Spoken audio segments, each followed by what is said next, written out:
बंगाल की खाड़ी से चलने के बाद में मानसून ने जिस प्रकार से मध्य प्रदेश के सिरे पे आकर एक ब्रेक लगाया, वो काफ़ी चिंतनीय विषय था। क्योंकि बंगाल की खाड़ी से जब 72 घंटे में, मात्र 72 घंटे में 4 राज्यों को छलांग मारकर ये सीधा महाराष्ट्र, मुंबई, सांगली, सतारा तक आ गया और वहाँ पर अच्छी खासी तबाही वाली बारिश उसने जो उसकी समय सीमा थी उसके 15 दिन पूर्व कर दी थी।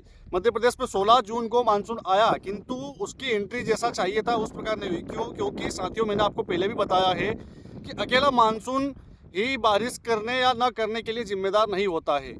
कई फैक्टर ऐसे होते हैं जिनको ज़रूरत मानसून को लगती है, जिससे चार्ज हो और बादल घने से घने बने, ताकि वो बारिश अच्छी तरह कर सके। बाकी आप लोगों ने देखा होगा, कल मैंने बताया था विश्लेषण में कि चारों दिशाओं की हवाएं चल रही है, जिससे मानसून को रफ्तार मिल रही है। वो एक जगह रुक नहीं पा रहा, उसके बादल घूमते फिरते रह रहे हैं। आप लोग देख रहे होंगे पिछले 2 दिन से बादल कभी यहाँ कभी वहाँ दोपहर बाद आते हैं। किंतु रतलाम, नीमच, मंदसौर और बड़नगर क्षेत्र, उज्जैन के कुछ ऐसे क्षेत्र हैं जहाँ पर लोकल क्लाइमेट फाउंडेशन ज़्यादा हो रहा है, जिससे उमस, गर्मी और नमी के कारण इन 3-4 इलाकों में बारिश की संभावनाएं अच्छी देखी गई है। आज 18 जून 2025, आज के विश्लेषण की बात की जाए तो मानसून ने फिर प्रगति करी है। हालांकि वो बारिश करे या ना करे वो अलग बात है, किंतु आज छलांग मारकर वो मध्य प्रदेश के इंदौर तक आ गया है।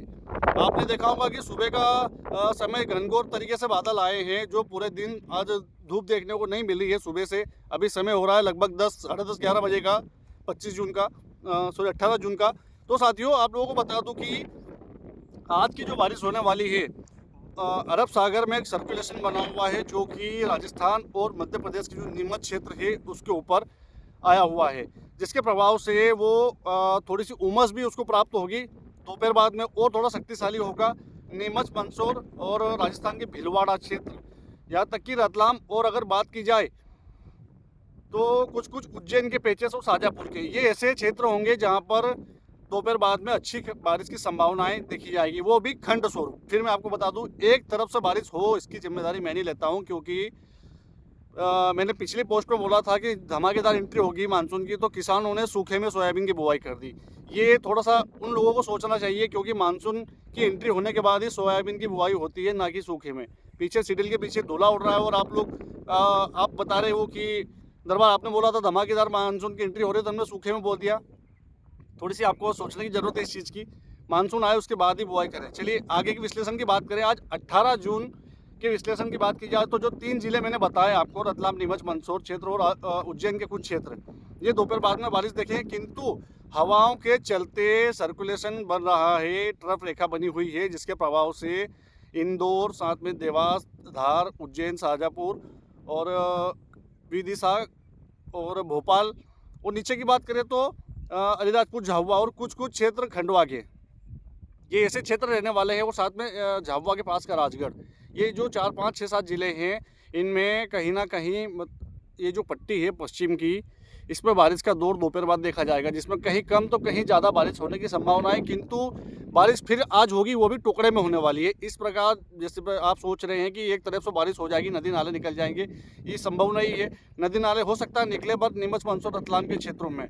बाकी मध्य प्रदेश में जो भी संरचनाएं बन रही है वो प्रकृति के अनुरूप नहीं बन रही है, क्योंकि मैंने आप लोगों को पहले बताया है, इंसान चलते चलते बदल जाता है, खाते खाते बदल जाता है। तो ये प्रकृति है, इससे हमने शुरू से कुछ ना कुछ लिया है, हर दिन कुछ ना कुछ लेते हैं, हमने बदले में इसको कुछ नहीं दिया है। तो थोड़ा सा हर बार जैसा मैं बोलता आया हूँ कि एक पेड़ अवश्य लगाएं, ताकि ये जो गतिविधियाँ बिगड़ रही है ये थोड़ा आगे जाके सुधरे। साथियों, मैं खुद एक किसान हूँ, मैंने भी सारी ज़मीन में सोयाबीन की बुआई कर दी, क्योंकि मेरे यहाँ पर्याप्त बारिश हो गई थी। और मैंने बोला था कि 1 फीट तक यदि गहरा नमी आपके खेत में होती है या पानी पहुँच जाता है तो ही आप बुआई करें। आज 3 दिन हुए हैं बुआई को, मेरी सोयाबीन में कोई तकलीफ नहीं है। आज दोपहर बाद में लग रहा है कि बारिश के चांस बारिश हो जाएगी। तो उसी अनुरूप आप लोगों को बता दूँ कि सूखे में बुआई बिल्कुल ना करें। आप लोग जिस प्रकार से विश्वास मुझ पर करते हैं, ये मेरे लिए सौभाग्य की बात है। किंतु मौसमी फैक्टर को मैंने बताया ना कि कई कारण होते हैं जो मौसम को आगे खींचते हैं, पीछे धकेलते हैं, इधर पहुंचाते हैं, उधर पहुंचाते हैं। यदि उनका संतुलन अगर आपस में बनता है तो ही ये पर्याप्त बारिश करेंगे। अन्यथा यदि आप लोग सूखे में बुआई कर रहे हैं तो आप मान लीजिए खुद के पैर पर कुल्हाड़ी मार रहे हैं। थोड़ा सा चिंतनीय विषय है। इस चीज़ को थोड़ा सोचना होगा। मन दुखी है, कुछ किसानों ने 3 दिन हो गए सूखे में बुआई कर दी। ये मैंने बोला ऐसा कहीं नहीं है कि सूखे में बुआई कर दो आप, पानी आ रहा है और पानी गिर जाएगा तो आपकी सोयाबीन अच्छी हो जाएगी। जल्दबाजी ना करें, आप कठिन मेहनत करते, किसान परिवार से हैं आप और मैं भी किसान परिवार से हूँ। किसान का दुख दर्द तकलीफ में समझता हूँ। खेतों में दवाई स्प्रे करना पड़ता है, कीचड़ घुटने घुटने तक रहता है। तो जो भी आप लोग नुकसान हुआ उसके लिए मैं थोड़ा मन दुखी है। थोड़ा सा यही सलाह दूंगा कि यदि आप अगली बार सोयाबीन की बुआई कर रहे हैं तो ही मानसून आए उसके बाद में ही करें।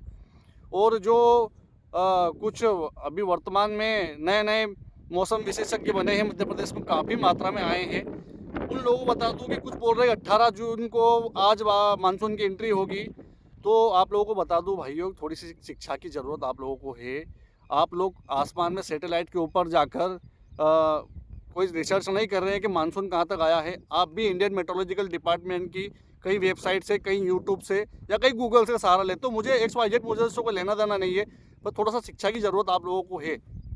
मानसून की एंट्री तो 16 को हो गई है, चाहे वो कागज़ में हुई है या सैटेलाइट में हुई है, कंप्यूटर में हुई है, कहीं भी हुई है। डाटा सरकार ने दिया है तो सरकार के डाटा को आपको मानना पड़ेगा। आप बंगाल की खाड़ी में जाकर तो नहीं देख पा रहे हो कि मानसून आया है या नहीं है। आज 18 को आ रहा है। आगे जो भी परिसंचरण बनता है, शब्द तो बहुत है मेरे पास में, थोड़ा सा विवेक से काम लेना पड़ेगा। कुछ कमेंट्स में से मिली है कि किसान भाई बोल रहे हैं कि आपने हमारा नुकसान करवा दिया। तो किसान भाइयों, मैंने कहाँ बोला था आपको कि आप सूखे में बुआई करें। आप लोगों से पॉजिटिव थिंक और पॉजिटिव कमेंट्स की उम्मीद रखता हूं, क्योंकि पिछले 4 साल से सटीक पूर्वानुमान किसानों के लिए मैं दिन रात मेहनत करके लाता हूं। कभी गलत नहीं हुआ। हो सकता है आपके गांव में बारिश नहीं हुई हो, बाकी जिले का अगर नाम लिया है तो 90% या 80% या 50% जिले तो कवर ज़रूर हुए होंगे। तो थोड़ा सा यही है कि आप विवेक से कार्य करें। मौसम की जानकारी देना हमारा कर्तव्य है, खेती का काम करना आपका कर्तव्य है। आप किस प्रकार से खेती करें ये आपको देखना है। बाकी जो भी परिसंचरण चेंजेस होता है मैं जल्द आता हूँ। कृपया चैनल को लाइक, सब्सक्राइब एवं शेयर जरूर करें। जय श्री राम।